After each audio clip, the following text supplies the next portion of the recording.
go. That was a big difference. Hello, everyone. Welcome to track 2 after lunch. Hope everyone's having a good conference. We are starting off this afternoon session with Nikki Gonzalez. So Nikki comes to us from QuoteBeam with a background in the manufacturing side of things. She specializes as a sales engineer in implementing machine vision systems, mechatronics on the factory floor. She has a very interesting perspective to share with us today on getting the buy-in of your weakest link. Nikki? Thanks, Leah. Leah and I actually did a joint talk last year, so it's pretty cool for her to introduce me today. I know this is going to be a small group for a non-technical talk at a technical cybersecurity conference, so thank you for coming to talk with me. Yeah, so I run a podcast also called Automation Ladies. It's 2 women in industrial automation. My partner is a control systems engineer, so we deal with a lot of OT assets, a lot of cybersecurity concerns there. So QuoteBeam is a supply chain and procurement platform for industrial automation components. So a lot of electronics and other components that go into automated machinery on factory floors. So manufacturing businesses is kind of who I touch and what I know, as well as distribution. And I'm going to speak a little bit just from my perspective, the guests that I've talked to on my show, the experiences we've had over the last couple of years, specifically on how you can think about cybersecurity outside of the IT and technical side of things. Feel free to jump in, ask questions. We're a small group here, so let's just have a chat. That's kind of the way I like to present. So this is the title of my talk, Getting the Buy-in of Your Weakest Link.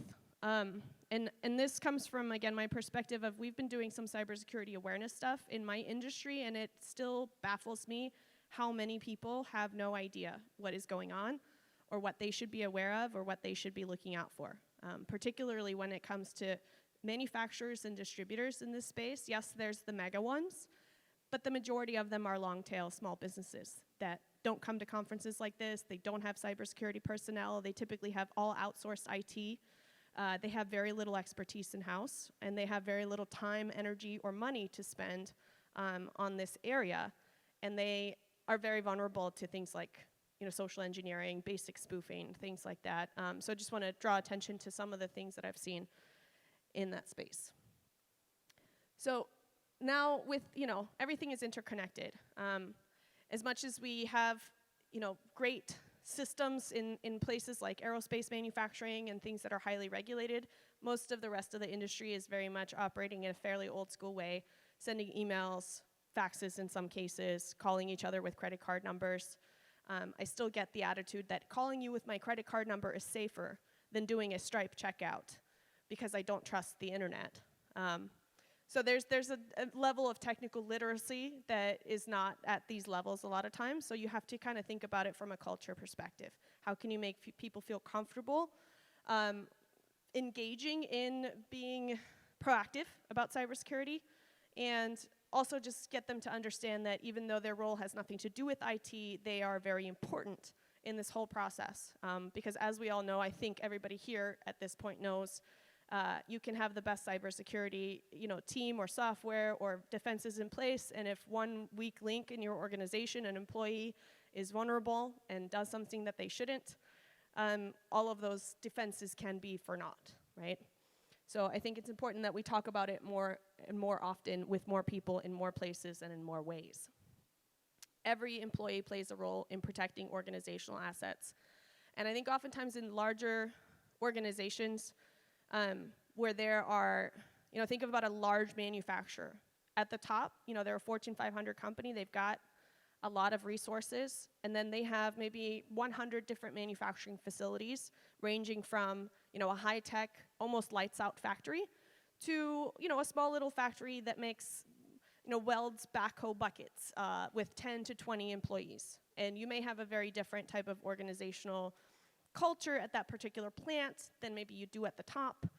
And you may, sometimes these employees may be left out of the whole conversation. They don't know how important they are to the security of an entire Fortune 500, organization. I think there was a recent attack on Clorox. Not sure what caused that, but companies like that, you know, they have millions and billions of dollars to lose in lost production, if not for, you know, if it isn't ransomware, it's taking down ordering systems. I mean, there's a whole host of things, right? So the point is kind of you're only as secure as your weakest link. And how do you reach that weakest link and make sure that they are doing everything that they can and that they understand that they're important? So it is very much a culture thing as well as a training issue. You might be offering a cybersecurity training for all employees once a year or some sort of requirement when you come in, complete this course. But if it isn't a part of your culture to kind of constantly be talking about it, to be bringing it up, to be aware of the latest, the weirdest, the coolest. I find in some cases if you talk about people from a different angle rather than saying, hey, there's a bunch of different requirements, click on all these trainings. If you make it more of a conversation about, oh, look at all these crazy things that have happened, telling anecdotal stories. Stories really bring people in, right? Some people, their eyes glaze over when you get technical. But if you tell somebody a story about how an employee got sent an email or, the classic text message from your CEO asking you to send them gift cards, I still see people falling for that. And to me, it's like everybody should know that by now. But you find that a lot of people don't. As a recent example, one of the girls that works on my podcast, she's listed as an employee of my business on LinkedIn. She gets a text message from me, supposedly, her boss, asking her for gift cards.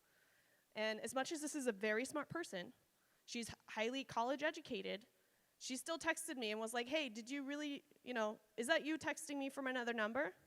Thankfully, she thought to check with me, right, on the number that she knew that was mine, because we actually do text on a regular basis.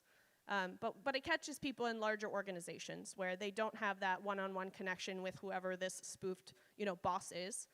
And surprisingly, many, many, many people still don't know about this tactic. I mean, basic tactics that have been out there for years, and then there's, the constantly evolving new ways of getting people.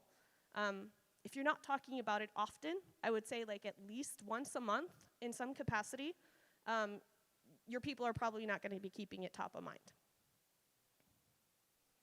So it's important to educate and empower your entire team. Try to, if you can have some sort of, at my company we do like a cybersecurity chat town hall thing. It's not very official. But about once a month, we either bring it up at an all hands, or we have, a short meeting where we talk about what are the latest weird things that happened. So in my business, because we are a procurement platform, we deal with suppliers as well as customers, and we get hit from all sides. We get people coming into our website on the chat, pretending to be one of our customers that already has net terms, sending us POs for things that they want delivered on these net terms. And when people aren't familiar with what that sort of thing looks like, they fall for it easily. I've talked to many, many of my distributor partners that have fallen for it on their own web stores. Surprisingly also, a lot of companies are new to e-commerce. And so they have, they don't have very sophisticated ways of dealing with this kind of stuff, and they typically have, an inside salesperson or somebody that's been around at the company for a while handling this like any other customer service request. They have no idea what to look out for. So especially think about people that are nowhere near the IT department or cybersecurity concerns. Talk to them about this kind of stuff, because they're the least likely to have any interaction with people talking about cybersecurity. Even the word itself kind of feels like it has nothing to do with me if I don't deal with, sensitive information, or I don't have database access, things like that. And make sure that they, go ahead, question.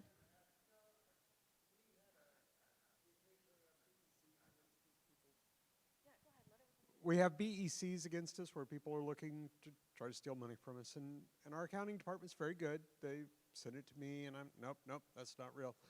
And what we've started doing is we will, in the monthly company meeting, hey, look, so-and-so did a great job of stopping this. They were trying to steal $400,000 from us.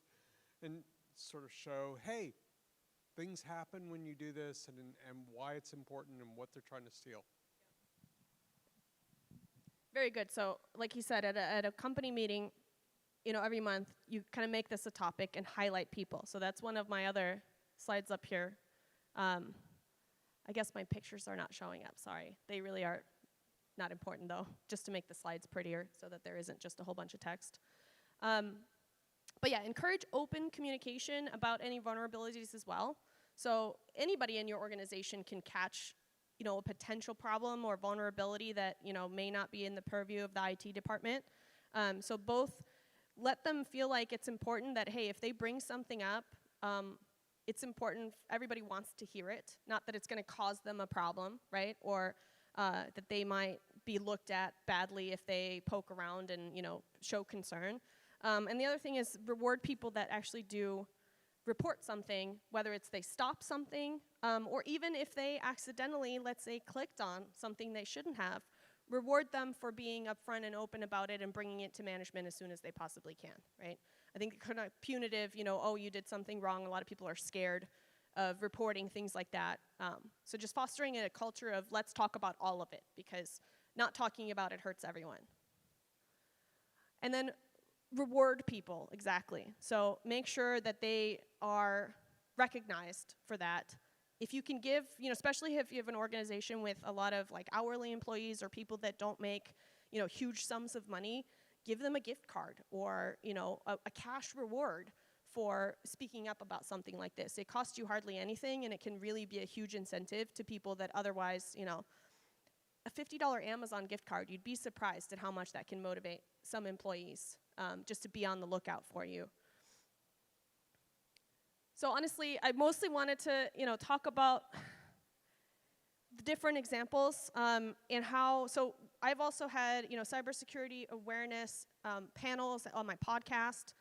And if there are any like affinity groups at your company that do any kind of extracurricular activities or they have speakers, try to promote them having a cybersecurity session. Oftentimes people feel comfortable speaking out when they're in a group of peers, or they're more likely to want to have an engaged conversation when it's not, only at the official company meeting monthly in front of management. So trying to think, how can we have this conversation at more levels and more ways? It can be inside the company, and then any other company adjacent types of groups or partnerships. If you are in an industry organization, for instance, if your industry organization is not sharing this type of information at their events, then make sure, you can suggest that they have this topic. I'm part of the Association of High-Tech Distributors, which is surprisingly low-tech. It's distributors that sell a lot of this high-tech factory equipment, but most of them are very low-tech in their operations. And they have a women in automation group, and the women in automation group had a specific cybersecurity talk. And I think a lot of them just felt comfortable and engaged speaking with another group of women from the industry about this. And it was a different type of forum and a venue where they could talk about, how is my company handling this? What could my company be doing better? Am I handling it properly when it comes my way? So some of the examples that I've run into in the last 2 years, abundance of fake invoices, POs, changing of payment instructions. I've always known, hey, call to double verify wiring instructions. Call to double verify any kind of change in instructions. And call, a number that isn't coming from the source that's requesting the change, right? These are basic, I think, things to most of us. But remember, not everybody at every level in your organization thinks about these things regularly or is aware that they might be targeted. And I think there's a lot of thought, well, my company isn't that important. We're not in a critical industry. We're not, very profitable. We wouldn't be a target for this type of attack. At this point, basically anybody with the public profile of a company and its employees is going to be targeted by one of these groups, because a lot of what they do is a spray and pray type of operation. Target as many people as possible, and you're going to get some people to fall for it, right? Yeah, for us, my company is based in San Jose, and on one day I ended up getting, I think, 3 different requests for quotes for high-value equipment and then requests for payment terms by Houston area construction firms. And they were all legitimate, companies here in Houston, and I was excited because I deal a lot with remote customers, and I was like, hey, these are local, great, I'd love to, call them. And then as soon as I look at, the email address, it's one letter off, or I try to reach the company, yeah, it's a legitimate person that works there, but no, that wasn't them. And afterwards, talking to a couple of my distributors that are less sophisticated, yeah, they fell for that like 3 times before they figured it out. And that was just in the last 6 months. So it's very much out there a lot.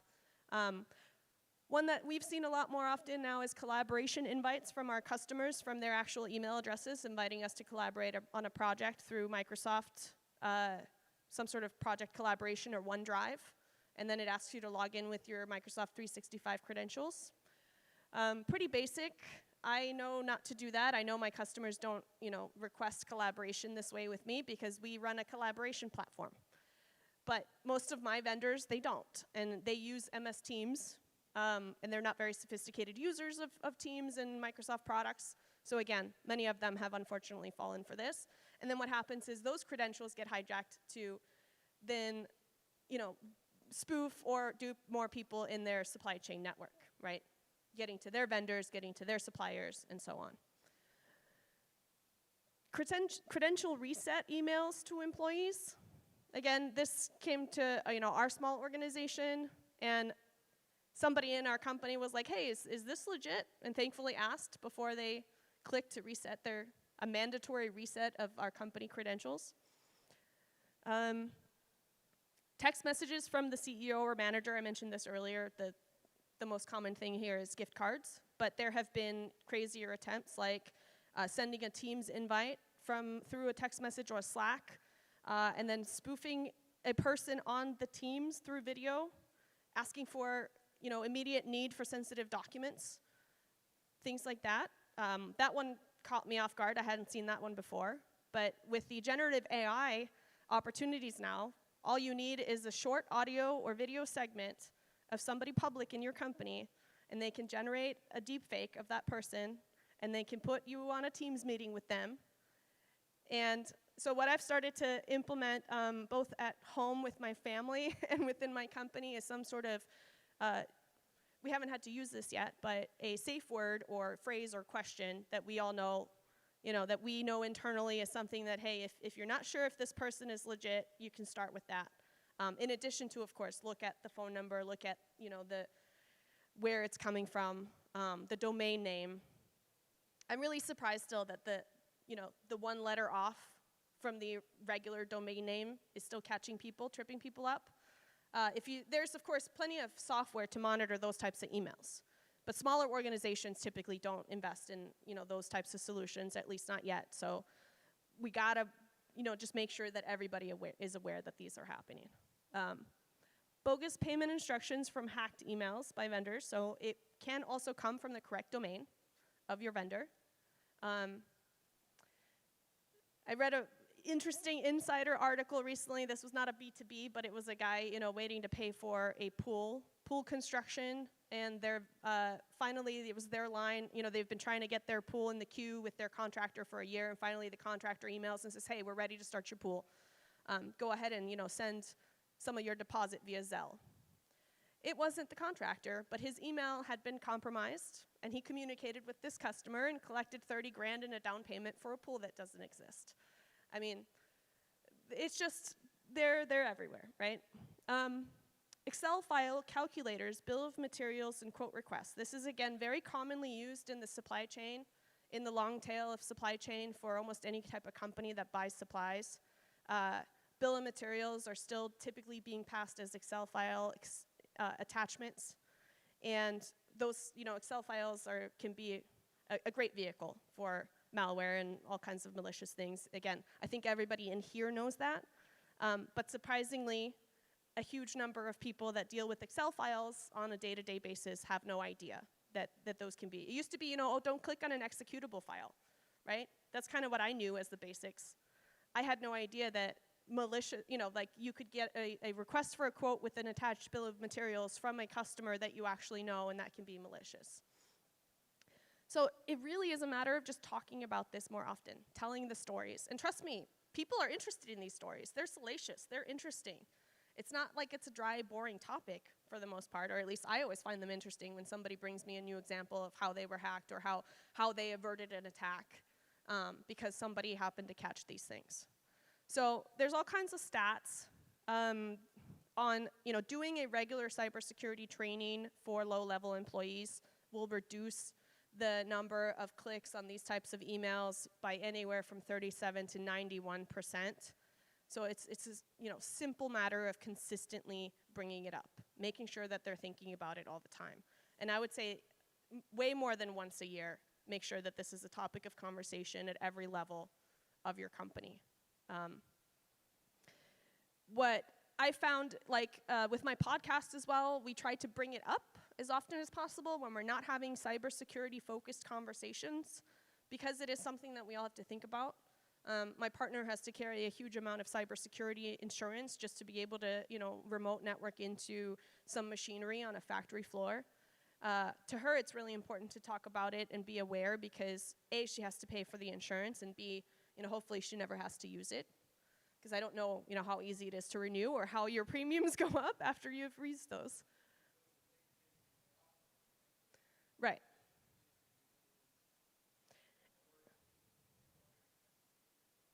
And in her case, she actually was refused to be able to up the amount of her cybersecurity insurance because the insurer told her, we have had so many claims lately, and the size of your business, we will not allow you to get more than $2 million worth of coverage. No matter if you're willing to pay for it, we won't give it to you. We're seeing that in other sectors as well, like here in Houston, things like flood and hurricane insurance. There's so many companies that have pulled out of the market because they've had so many claims over the last 2 years. Insurers don't like to lose money, of course. And as these attacks become more and more and more common, the amount of claims go up. It's harder and harder to just insure yourself against this, let alone, the whole claims process, right? But in the manufacturing industry, generally, it's a matter of, not so much monetary losses from, a PO or some payments. Yes, that can add up quite a bit. But if it's a manufacturing facility and you end up with lost production, that's generally where the biggest losses are. And I think that's usually more associated with ransomware, but not always.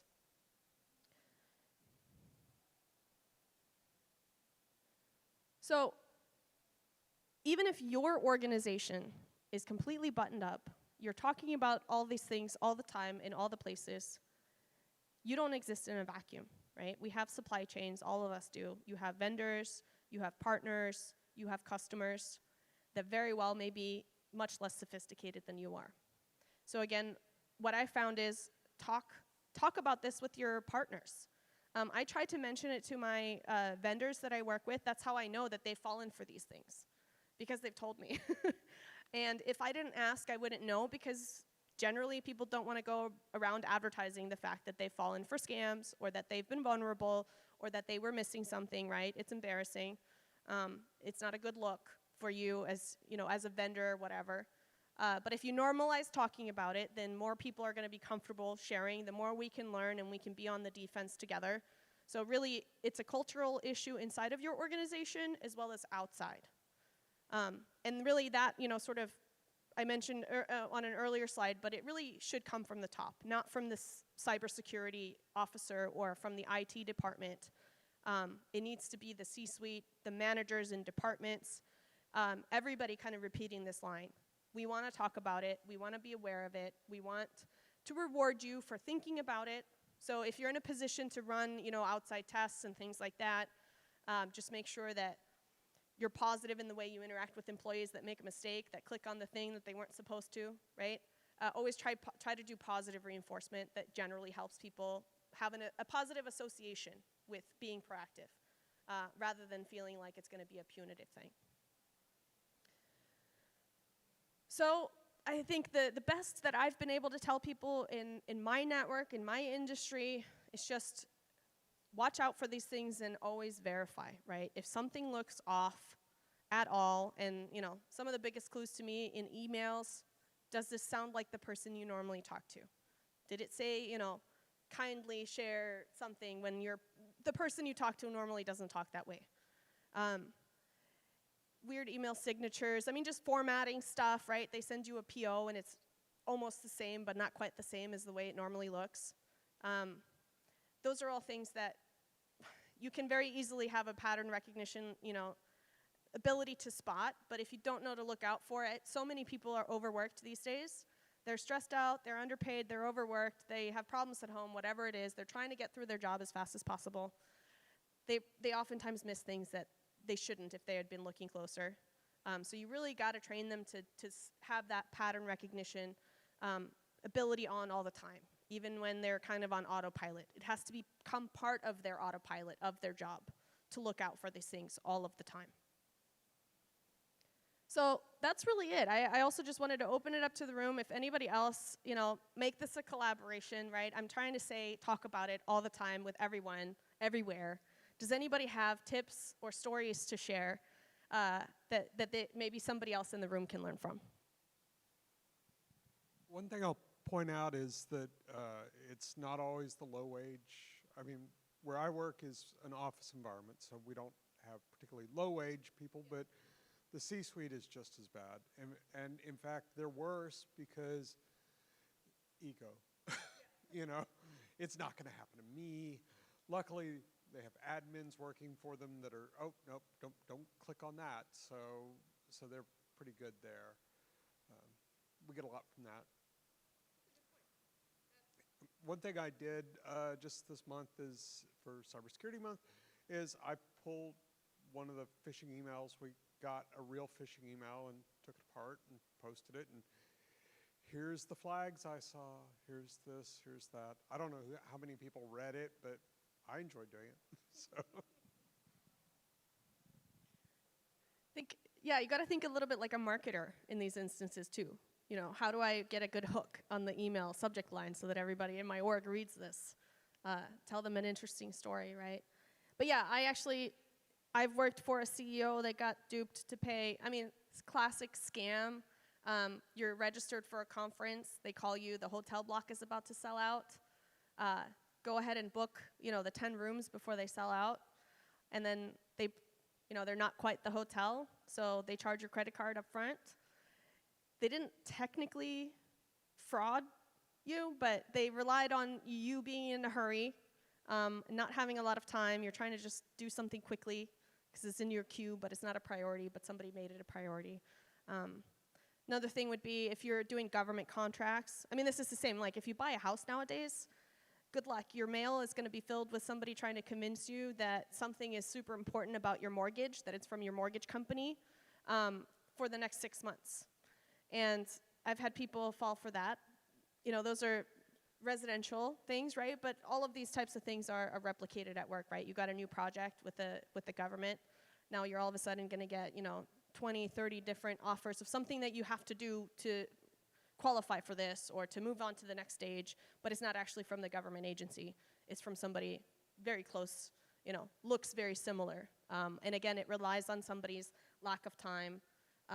They're not going to thoroughly look into it. If it's an executive, oftentimes it's not worth their time to worry about those kind of little things. They'll just, oh, go ahead, yeah, let's complete that because somebody said that we had to, right?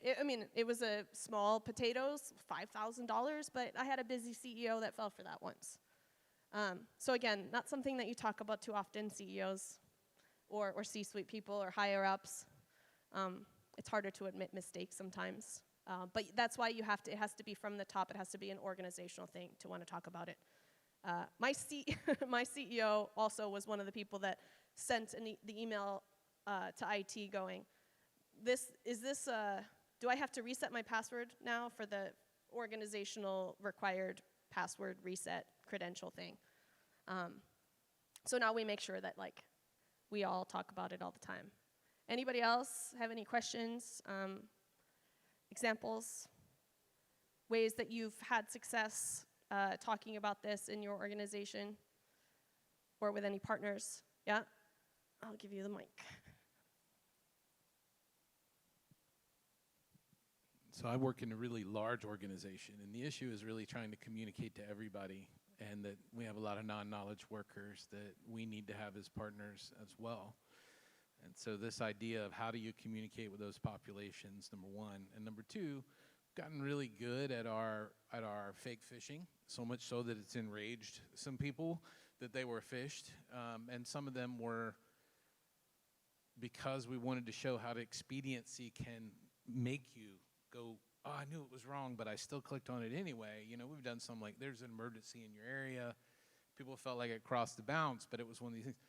My point is, you don't want to build an adversarial relationship with your community, but yet you have this need to kind of show them how real it is. So there's this delicate balance of carrot and stick and back and forth, but they are the partner. It doesn't matter how much you spend or put in there. It can easily be done with, you know, one unconcerned kind of click. So I guess I'm just sharing kind of a problem, but there's two challenges there, right? Of how do you communicate to everybody in a bigger setting? And number two, how can you sharpen the skills but not alienate them? You want them to be partnered and feel that they have as much a role to play as the C-suite. Absolutely, and I think Leah might agree with me, but if you can find a way to gamify this in a positive way, particularly for less employees that are harder to reach, right? Let them, instead of saying cybersecurity training is required, you know, here's a time and date, or here's a course you have to watch, you know, and it's via email, try to have some sort of thing within the department that you can get rewarded for playing this game. Make it a positive experience rather than a negative one or a scary one. If somebody does click on the fake, you know, your security fake phishing, give those people that accidentally click on it a reward, right? For maybe talk to them about it, let them complete a training, or just make sure that they're aware, right? And then reward them for that so that they don't feel it's an adversarial, oh, they're coming to get me, they're coming to show how dumb I am, right? They're trying to trip me up. Try to have some sort of positive reinforcement. I know for me, it's always helped if somebody wants to give me constructive feedback. Also, just say something positive about me first before you launch into the negative. Like, it can be basic communication, things like that. But start off the conversation with, hey, we're so happy that you're here and you're such a valuable employee. We think it's great that you try to act fast when our customers need it. But this is what happened, and here's why you got to watch out for this, right? It's seems simple, right? But when you're, same thing for us, right? If we're responsible for this, we also have a ton of priorities. We have a lot of competing demands. We have sometimes limited budgets. We could be overworked just like the people that we're trying to help. And it can be hard sometimes to always keep the communication part at the forefront, or think about these sort of overarching community initiatives when you have very high demand, highly technical, big budget, you know, other initiatives that you're working on, right? So just my job here is I don't know anything more than you do, other than I, you know, talk to people about this all the time. And like I said, I find it amazing that so many people just have no idea that this is going on. And they're very vulnerable to it. Anybody else? What we do at our organization, kind of answer your question a little bit, is from the minute our employees enter our program, we tell them we're here to educate you. And we tell them to use what we're teaching in your personal life, because if they adopt it in their personal life, they're going to bring it inside. And we tell them how they can protect themselves personally.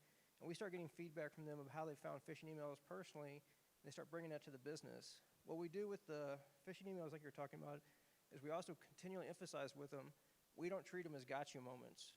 We're not here to trap you. We're not here to do anything like that.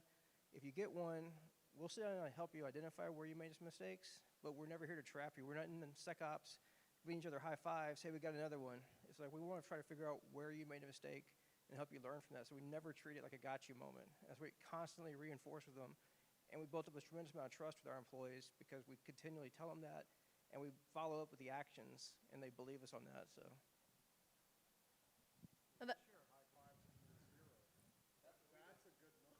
Yeah, yeah.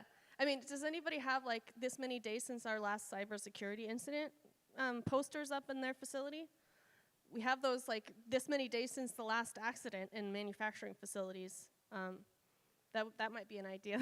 But the other thing that's actually really smart is talk to your employees about the threats to them and their family at home, because this now affects everybody. Like I mentioned the swimming pool example, right? That's a carbon copy of what happens in the business world, but it's happening on the personal front. And so if you can position yourself as also an advisor to your employees to how they can protect themselves at home, because we also know also social engineering usually starts at home or in a private life, and then it enters the business somehow, right? So tying that together without being invasive and saying, hey, we need to police your personal life because our cybersecurity is important, you flip the coin and say, hey, we care about you also as an employee, and because we are at the forefront of all this research and all this stuff all the time, maybe a bulletin that shows some of the craziest scams that people fell for personally to your employees might pique their interest. Because oftentimes when you turn it around and you say it's about you and your family, it might make a different type of impact, right? But then the other thing is so important to say, like, how, and again, nobody wants to think that they're vulnerable to something, like I mean, phishing is basic, but these social engineering, right? People on social networks, even professional ones like LinkedIn, I was led fairly far down a path of a loan scam by an engineer that I was connected with on LinkedIn once.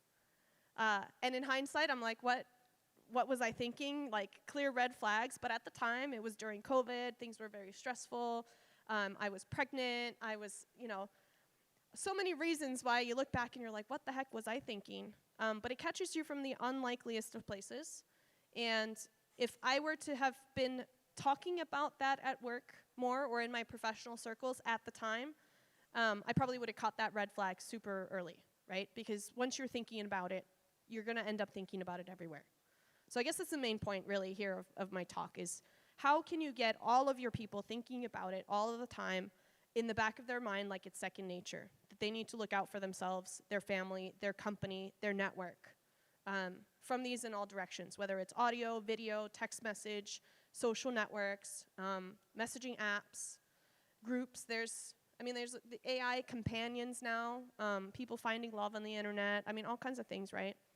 You don't know what direction these things are going to come from.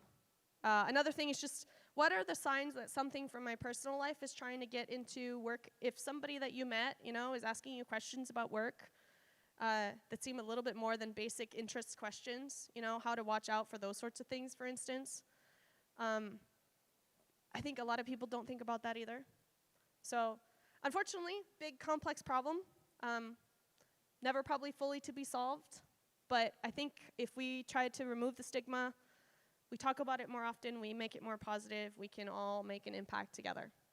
So that is all I have to say. Thank you so much for coming to this discussion, and talk to each other and everybody else about this more often. Thank you.